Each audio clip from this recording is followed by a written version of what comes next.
नमस्कार, जन टीवी उत्तराखंड में आप सभी का स्वागत है। मैं हूं आपके साथ सुनिधि शुक्ला। बुलेटिन की शुरुआत से पहले एक नजर हेडलाइंस पर। दरख्ते जोशीमठ से तुरंत खाली होगा डेंजर जोन। सीएम धामी ने अधिकारियों को दिए निर्देश। अस्थायी पुनर्वास केंद्र के साथ बनेगा आपदा कंट्रोल रूम।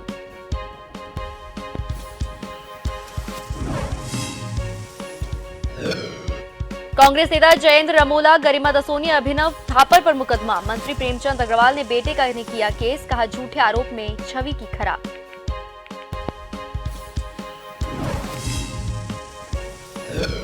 हाथी दांत तस्करी पर खाकी का शिकंजा। रुड़की पुलिस ने एक तस्कर को किया गिरफ्तार। हाथी के 2 दांत भी बरामद। 30 लाख बताई जा रही कीमत।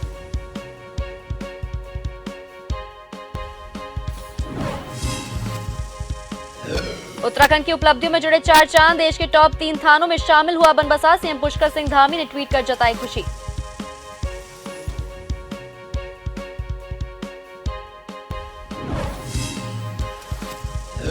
हाड़ कपाने वाली ठंड ने जनजीवन किया सुन्न। शीतलहर से कांपे लोग। किसानों और बागवानों में दिखी मायूसी। हालांकि आने वाले दिनों में मिलेगी राहत।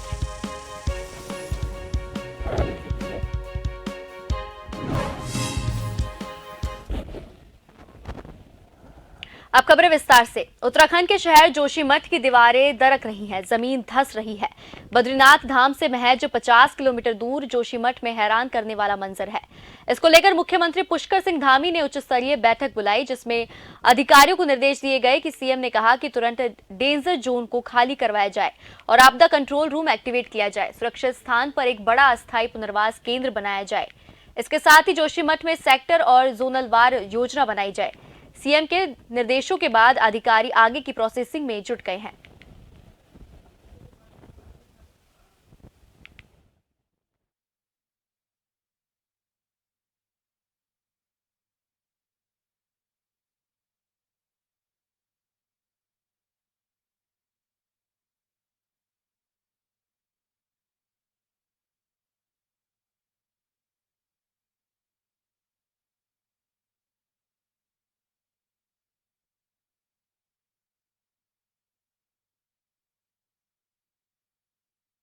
उत्तराखंड के शहर जोशीमठ की दीवारें दरक रही हैं, जमीन धंस रही है। बद्रीनाथ धाम से महज 50 किलोमीटर दूर जोशीमठ में हैरान करने वाला मंजर है।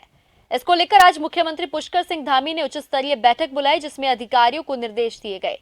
जहां सीएम ने कहा कि तुरंत डेंजर जोन को खाली कराया जाए और आपदा कंट्रोल रूम एक्टिवेट किया जाए। सुरक्षित स्थान पर एक बड़ा अस्थायी पुनर्वास केंद्र बनाया जाए। इसके साथ ही जोशीमठ में सेक्टर और जोनल वार योजना बनाई जाए। सीएम के निर्देशों के बाद अधिकारी आगे की प्रोसेसिंग में जुट गए हैं।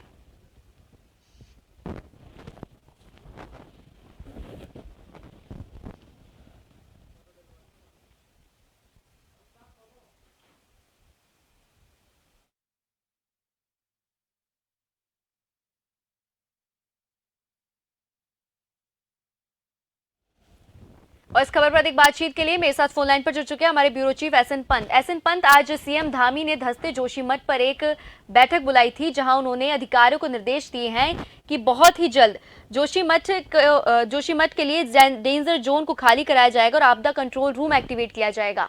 क्या कुछ अधिक जानकारी है, किस तरह के निर्देश सामने आए हैं और कहाँ कब जाके ये सारे निर्देश धरातल पर हमें देखने को मिलेंगे? बिल्कुल सुनिधि, आपको बताना चाहूंगा उत्तराखंड की इस वक्त की सबसे बड़ी खबर है जोशीमठ प्रकरण में, यानी जोशीमठ क्षेत्र में जो भू धसाव की खबर है उसको लेकर मुख्यमंत्री ने आज 6 बजे समीक्षा बैठक बुलाई थी, जिसमें आपदा कंट्रोल रूम से तमाम अधिकारी, जिला प्रशासन चमोली के तमाम अधिकारियों के अलावा एसडीआरएफ,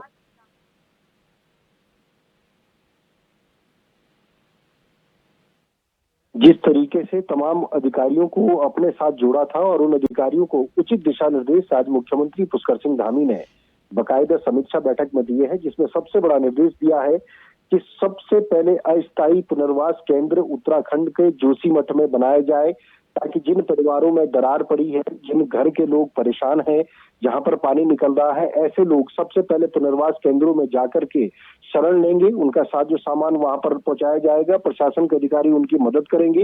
इसके अलावा दूसरा बड़ा आदेश चमोली जिला प्रशासन के जरिए सरकार ने किया है, एडीएम के जरिए आदेश जारी किया है। जो भी लोग वहां पर मकान में रह रहे हैं और उनके मकान में दरारें आ गई है, उनको तत्काल प्रभाव से अगल बगल वाले एरिया में जाकर के किराए के मकान लेने के लिए निर्देशित किया गया है, जिसका मासिक किराया जो 4,000 रुपए होगा उसको सरकार और जिला प्रशासन वहन करेगी।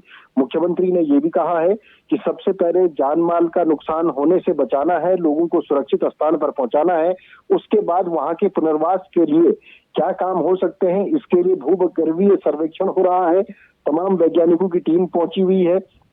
इसके अलावा क्योंकि उत्तराखंड के मुख्यमंत्री खुद स्थलीय निरीक्षण करने का ऐलान कर चुके हैं, कल का शेड्यूल जारी हो चुका है। तकरीबन 11:55 पर जोशीमठ के लिए रवाना होंगे उत्तराखंड के मुख्यमंत्री पुष्कर सिंह धामी, जो बकायदा पुलिस लाइन से हेलीकॉप्टर के जरिए जोशीमठ पहुंचेंगे और जोशीमठ पहुंचने के बाद स्थलीय निरीक्षण करेंगे, क्योंकि खबर ये भी निकलकर सामने आ रही है कि जो नेशनल हाईवे है वो भी धंस चुका है।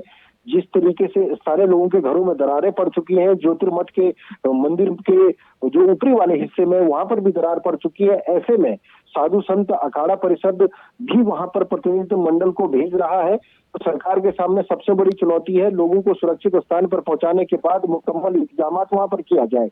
इसके लिए सभी तैयारियां आज अधिकारियों को उचित निर्देश मुख्यमंत्री की तरफ से दिए गए हैं और बाकायदा गढ़वाल कमिश्नर और गढ़वाल के डीआईजी को मौके पर ही कैंप करने के लिए कहा गया है। आपदा प्रबंधन सचिव को भी मौके पर ही भेजा गया है, ताकि जो जिला प्रशासन की टीम है वो मौके पर ही रहेगी। किसी भी अप्रिय स्थिति में वहां पर निपटने के लिए सरकार और मशीनरी पूरे तरीके से तैयार रहे, इस बात का निर्देश मुख्यमंत्री ने अभी कुछ देर पहले हुई बैठक में दिया है। जी एसएन पंत, जैसा कि आपने बताया कि सरकार अब पुनर्वास केंद्र बनाने जा रही है, तो हम सभी जानते हैं कि हजारों लोग ऐसे हैं जिनके आशियाने ढहने की कगार पर है। तो कितना आसान है हजारों लोगों को एक जगह से दूसरी जगह शिफ्ट करना? और दूसरा सवाल मेरा आपसे ये है कि सरकार की अगली प्लानिंग क्या होगी? लोगों को पुनर्वास केंद्र देने के बाद सरकार कैसे उस जमीनों को ठीक करेगी? आगे का क्या प्लानिंग सरकार के सामने आ सकती है? देखिए, सरकार के सामने सबसे पहली चुनौती है जो दरकते हुए घर है, ये दरकते हुए पहाड़ है, वहां से लोगों को सुरक्षित दूसरे स्थान पर पहुंचाया जाए, जिसके लिए अस्थायी व्यवस्था करने के लिए पुनर्वास केंद्र बनाने की बात कही गई है। चाहे पुनर्वास केंद्र आप जोशीमठ से 3 किलोमीटर पहले बना लीजिए, जोशीमठ से 3 किलोमीटर बाद बना लीजिए, या सरकारी स्कूल में शरण ले लीजिए, या राजकीय इंटर कॉलेज जोशीमठ में शरण ले लीजिए। इस व्यवस्था के तहत अस्थायी व्यवस्था होगी, यानी लोगों को तत्काल प्रभाव से जान माल से बचाने के लिए एक फौरी तौर पर अस्थायी व्यवस्था है। लेकिन जो सवाल आपने पूछा है कि इन कारणों का किस तरीके से ये कारण सामने आएंगे, क्यों ये हुआ है, इसके लिए जो विष्णु घाट परियोजना है उसको लेकर के भूगर्भीय सर्वेक्षण में आज से 10 साल पहले भी एक रिपोर्ट सार्वजनिक की गई थी, जिसमें कहा गया था कि ऐसे कच्चे पठारों में जब कोई डैम बनाए जाते हैं तो जाहिर सी बात है वहां पर अगर आप ब्लास्ट करेंगे, कोई सुरंग बनाई जाएगी तो उसका नतीजा होगा पहाड़ दरकने शुरू हो जाएंगे। और आज इतने साल के बाद आप अंदाजा लगा सकते हैं कि जोशीमठ में अचानक गांव के ऊपर ही ऊपर दरार पड़ जाना, खेत खलिहानों में दरार पड़ जाना और तकरीबन 1 फीट चौड़ी जो खाई है वो सड़क के नेशनल हाईवे के बीचों बीच पड़ जाना, जो अपने आप में ये बताता है कि भूगर्भीय सर्वेक्षण की उस दौरान की रिपोर्ट और आज के जो हालात हैं वो कहीं ना कहीं मैच करते हैं। यानी उस समय उन बातों का संज्ञान नहीं लिया गया, अगर लिया गया होता तो ये नौबत नहीं आती। और अभी भी ज्यादा देर नहीं हुई है सुनिधि, अगर आज भी सरकार इसको फौरी तौर पर अमली जामा पहनाने के लिए तैयार है तो ऐसे बड़े बोल्डर, ऐसे बड़े ब्लास्ट, ऐसे बड़े निर्माण कार्य उत्तराखंड के पर्वतीय क्षेत्रों में होने से बचाने के निर्देश जारी करने पड़ेंगे। नहीं तो ये हालत आज जोशीमठ में हुई है, ये हालत और कहीं भी हो सकती है, क्योंकि आपको जानकारी होगी कि उत्तराखंड में ऋषिकेश करतार रेल लाइन का काम भी बड़ी तेजी के साथ किया जा रहा है और यहाँ पर भी अंडरग्राउंड सुरंग बनाई जा रही है। तो अंदाजा इस बात से लगाया जा सकता है कि पहाड़ कभी भी दरक सकते हैं, क्योंकि कच्चे पठार है और यहाँ पर जोन नंबर 4 और जोन नंबर 5 में भूकंप विरोधी के तौर पर उत्तराखंड को जाना जाता है। तो इतना जरूर कहा जा सकता है। लेकिन सरकार, महत्वाकांक्षा सरकार की क्या है, क्या लोगों को वाकई में मजबूत इच्छा शक्ति के साथ बचाना चाहती है, उनका पुनर्वास करना चाहती है? ऐसा न हो कि जो आज भी 300 के करीब ऐसे गांव हैं जो आपदा के दरमियान पुनर्वास की बात जोड़ रहे हैं पर उनका पुनर्वास नहीं हो पाया। लेकिन वर्तमान में युवा मुख्यमंत्री है, एक विजन उनके पास है, तो उम्मीदें उनसे ज्यादा है और लोग उम्मीद ये कर रहे हैं कि मुख्यमंत्री पुष्कर सिंह धामी जिस तरीके से काम करते हैं और काम करते आए हैं, शायद उनके लिए भी एक सौगात के रूप में पुनर्वास नीति लेकर आएंगे और जमीन के बदले जमीन, मकान के बदले मकान उनको दिया जाएगा। जी चलिए, आपका बहुत बहुत शुक्रिया तमाम जानकारी साझा करने के लिए एसएन पंत।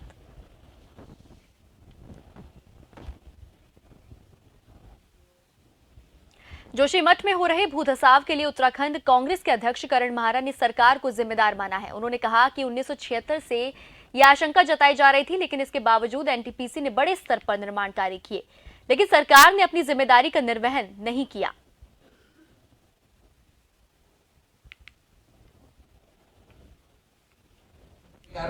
लेकिन जहां से वो विधायक बने थे वहां जोशीमठ जो नरसिंह भगवान का घर है, जो हमारे सनातन धर्मियों के जो हमारे ज्योतिर्मठ है वो है, उसके विषय में वो कुछ नहीं कहते, केवल राजनीति करते हैं। और आज हम लोगों ने प्रेस इसलिए की, वहाँ के हमारे पूर्व प्रमुख जी, वहाँ हमारे जो धर्म को देखने वाले हमारे जो नौटियाल साहब है वो, और हम सभी लोग आज इस चीज को लेकर कर रहे हैं। कल माननीय हरीश रावत जी जोशीमठ जा रहे हैं और 9 तारीख को मैं भी जा रहा हूँ, और हम भारतीय जनता पार्टी की सरकार के द्वारा उठाए जा रहे सभी कदमों पर पैनी नजर रखेंगे, और अगर वो सही नहीं लगे और जनता के हित में नहीं लगे तो इसमें वृहद आंदोलन कांग्रेस खड़ा करेगी।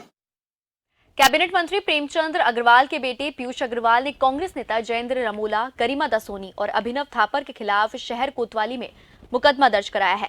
आरोप है कि इन लोगों ने झूठे तथ्य प्रस्तुत कर अपने पिता की छवि को धूमिल किया है। आपको बता दें, जयेंद्र रमोला ने कांग्रेस नेता गरिमा दसोनी और अभिनव थापर के साथ 28 दिसंबर को कांग्रेस भवन में एक प्रेस कॉन्फ्रेंस की थी। आरोप है कि उन्होंने कैबिनेट मंत्री को नीचा दिखाने और बदनाम करने के लिए राजस्व चोरी, स्टाम्प चोरी के झूठे आरोप लगाए। वहीं कांग्रेस प्रवक्ता गरिमा दसोनी का कहना है कि जब चुनाव आयोग में प्रेमचंद अग्रवाल ने एफिडेविट लगवाया था तो उन्होंने अपने बेटे को बेरोजगार दिखाया था, जबकि बेटे के पास पूरे उत्तराखंड में कई प्रॉपर्टी है।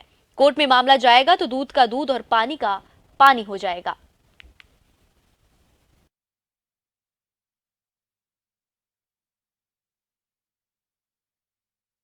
देखिए, कुछ दिन पूर्व हमने प्रेस वार्ता करके एक फॉर्जरी का मामला सामने रखा था कि किस तरह से कर चोरी की गई है प्रेमचंद अग्रवाल जी के बेटे के द्वारा। प्रेमचंद अग्रवाल जी ने जब अपने चुनाव के दौरान अपना एफिडेविट दर्ज किया था तो उन्होंने ये बात चुनाव आयोग के सामने रखी थी कि उनका बेटा बेरोजगार है, पर एकाएक पिछले 1 साल में देखने में आ रहा है कि बेटा ताबड़तोड़ प्रॉपर्टीज खरीद रहा है पूरे उत्तराखंड में, आप देख लीजिएगा। और अच्छी बात है कि इन्होंने मुकदमा कर दिया, कम से कम अब कोर्ट में मामला चला गया तो दूध का दूध और पानी का पानी हो जाएगा। लेकिन एक जो परिपाटी है वो बहुत गलत है कि विपक्षी दल के नेताओं की जुबान बंद करने के लिए, उनके मनोबल को तोड़ने के लिए उन पर मुकदमे ठोकते चले जाओ, जबकि पहले ऐसा कभी नहीं होता था। हम आरोप लगाते थे और वो प्रेस वार्ता करके उन आरोपों का खंडन करते थे।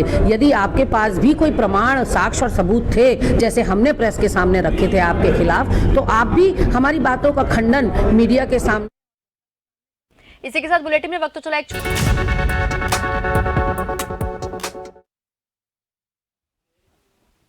ब्रेक के बाद आप सभी का फिर से स्वागत है। जोशीमठ के हालातों पर आज बैठक हुई, जहां एक अहम फैसला लिया गया, जहां आपातकालीन स्थिति से निपटने के लिए जोशीमठ के आसपास की सभी एसडीआरएफ चौकियों पर जवानों की संख्या को बढ़ाया जा रहा है। जोशीमठ के आसपास एसडीआरएफ की सभी चौकियों पर 150 जवानों की अतिरिक्त तैनाती की जा रही है। आईजी रिद्धिमा अग्रवाल ने कहा कि एसडीआरएफ के करीब 50 जवानों को पहले दल के तौर पर तैनात किए जा रहे हैं। सभी जवानों को अलर्ट मोड पर रखा गया है, जो 1 घंटे के अंदर किसी भी स्थिति में बचाव कार्य में जुट जाएंगे।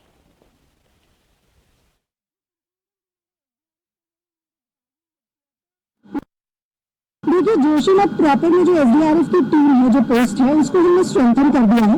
वहाँ पर लगभग हमारे 40 से 50 जवान इस वक्त मौजूद हैं, जो निरंतर रात्रि में जिला प्रशासन पुलिस की टीम के साथ भ्रमण पर रहते हैं और विभिन्न एरियाज जो अफेक्टेड है वहाँ का निरीक्षण भी उनके द्वारा किया गया है। इसके साथ साथ हमारे जोशीमठ के आसपास जो 4-5 पोस्ट हैं उनको भी अलर्ट मोड पर रखा गया है। लगभग 100 लोग उन पोस्ट पर भी हैं, ताकि जरूरत पड़ने पर इमीडिएटली उन पोस्ट से हम रीइंफोर्स कर सकें। ये कंट्रोल रूम जो हमारा एसडीआरएफ का है वो हमारा बटालियन हेडक्वार्टर में स्थापित है।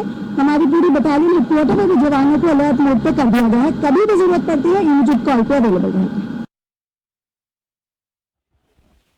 उत्तराखंड का चंपावत पुलिस थाना देश के श्रेष्ठ 3 पुलिस थानों में शामिल हुआ है। ये एक बहुत बड़ी उपलब्धि है उत्तराखंड के लिए। 20 जनवरी को डीजीपी कॉन्फ्रेंस में केंद्रीय गृह मंत्री एसएचओ लक्ष्मण सिंह जगवाड़ को पुरस्कृत करेंगे। सीएम पुष्कर सिंह धामी ने खुद ट्वीट कर यह जानकारी दी है।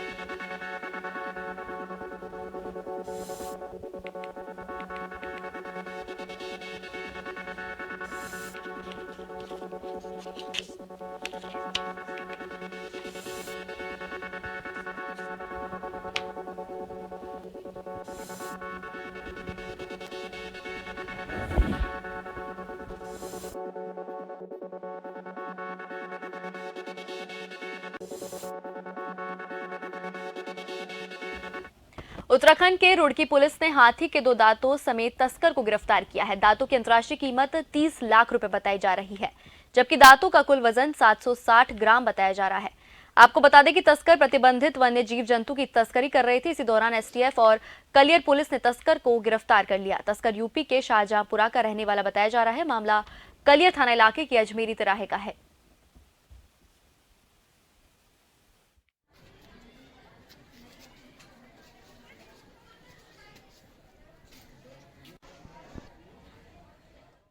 कोटद्वार पुलिस ने 10,000 के इनामी अभियुक्त को राजस्थान से गिरफ्तार किया। अभियुक्त काफी लंबे समय से फरार चल रहा था। आपको बता दें कि कोटद्वार क्षेत्र के बलभद्रपुर इलाके की एक महिला द्वारा कोटद्वार कोतवाली में तहरीर दर्ज कराई कि पद्मेंद्र असवाल ने जमीन लेने के नाम पर 15 लाख की धोखाधड़ी की, जिसके बाद एसएसपी पौड़ी श्वेता चौबे के निर्देशन पर एक पुलिस टीम का गठन किया गया।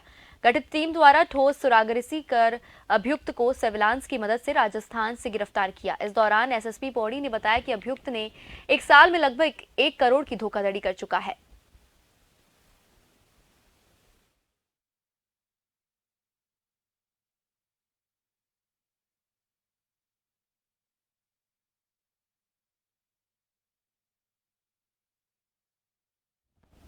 कोतवाली ऋषिकेश पुलिस ने झगड़े के दौरान गंभीर रूप से घायल कर मफलर से गला घोंटकर हत्या करने वाले आरोपी को गिरफ्तार किया है। आपको बता दें कि 31 दिसंबर की रात न्यू ईयर की पार्टी मनाने के दौरान आपसी झगड़े और रंजिश के चलते मृतक तुषार थापा के साथ मारपीट की गई और गला घोंटकर उसकी हत्या कर दी, जिसके बाद पुलिस को तहरीर मिलने के बाद पुलिस जांच में जुट गई थी। वहीं अब कोतवाली ऋषिकेश पुलिस ने आरोपी अरुण खरे को गिरफ्तार किया है। फिलहाल पुलिस आरोपी का आपराधिक इतिहास भी खंगाल रही है।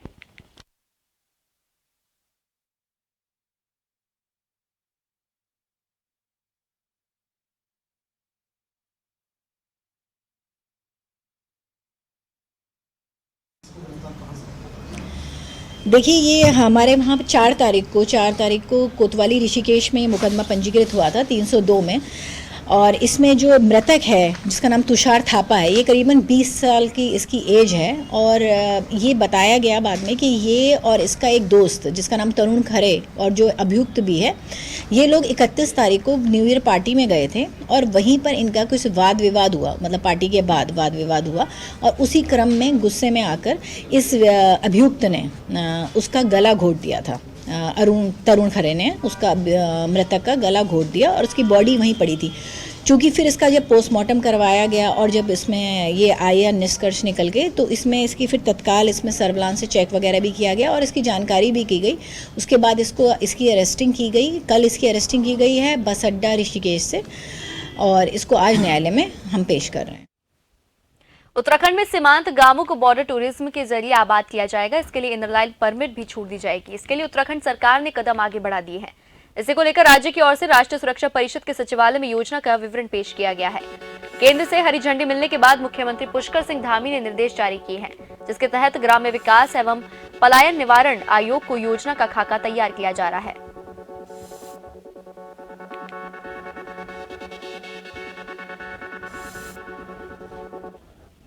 जहां एक और प्रदेश में कड़ाके की ठंड पड़ रही है। ठंड की वजह से आम जनजीवन अस्त व्यस्त हो चुका है, तो वहीं अब उत्तराखंड के पर्वतीय और मैदानी क्षेत्रों में रहने वाले लोगों के लिए राहत भरी खबर आई है। उत्तराखंड मौसम विज्ञान केंद्र के निदेशक विक्रम सिंह के मुताबिक प्रदेश में आगामी 11 जनवरी तक तापमान बढ़ने के आसार है। मैदानी इलाकों के साथ साथ पर्वतीय इलाकों में भी ठंड का प्रकोप कम होने जा रहा है। हालांकि विक्रम सिंह ने यह भी बताया कि आगामी 12 जनवरी को एक पश्चिमी विक्षोभ उत्तराखंड पहुंच रहा है।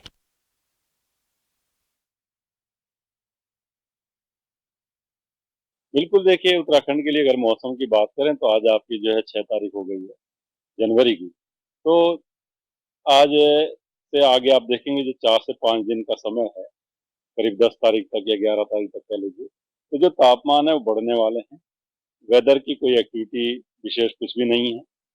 मैदानी क्षेत्रों में भी जो कोहरा है उधम सिंह नगर या हरिद्वार में, तो वो कोहरा भी समाप्त होगा और कल से आप देखेंगे आज से ही बल्कि जो है तापमान बढ़ने शुरू हो जाएंगे। तो वहां पे जो दिन के समय खासकर जो शीत दिवस वाली स्थिति बनी हुई थी, कभी 4-5 दिन भी 6 दिन भी कल बात कर सकते हैं, पीछे थी ऐसी स्थिति, तो अब उसमें जो है ये कोहरा चला जाएगा, दिन के तापमान ठीक हो जाएंगे, सामान्य से ऊपर ही आने शुरू हो जाएंगे।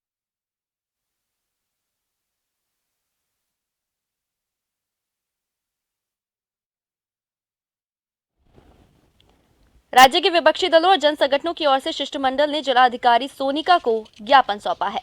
ज्ञापन में लोगों को बार बार बेघर करने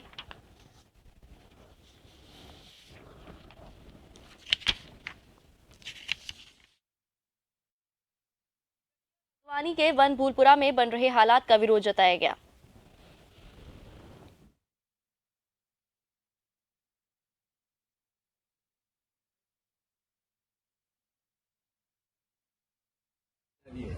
सरकार से निवेदन किया है कि वहां जल्द से जल्द लोगों को राहत पहुंचाई जाए। उसके अलावा देहरादून और प्रदेश भर में जिस तरह से बस्तियों पर एकाएक बुलडोजर चलवा दिया जा रहा है जो कि मलिन बस्ती अधिनियम के खिलाफ है, उसमें 30 दिन का नोटिस दिया जाना जरूरी होता है। दोनों पक्षों की बात सुननी जरूरी। अगर अवैध कब्जा भी है किसी का तो उसमें भी अपना पक्ष रखने का समय दिया जाता है, पर न वन भूलपुरा में इसका ख्याल रखा गया। मात्र 1 हफ्ते का समय दिया गया और चाहे आमवाला तरला हो चाहे दूसरी जगह हो, तमाम जगह प्रदेश में एक माहौल ऐसा बन रहा है कि गरीब लोगों पर तो लाठी सरकार की चल रही है।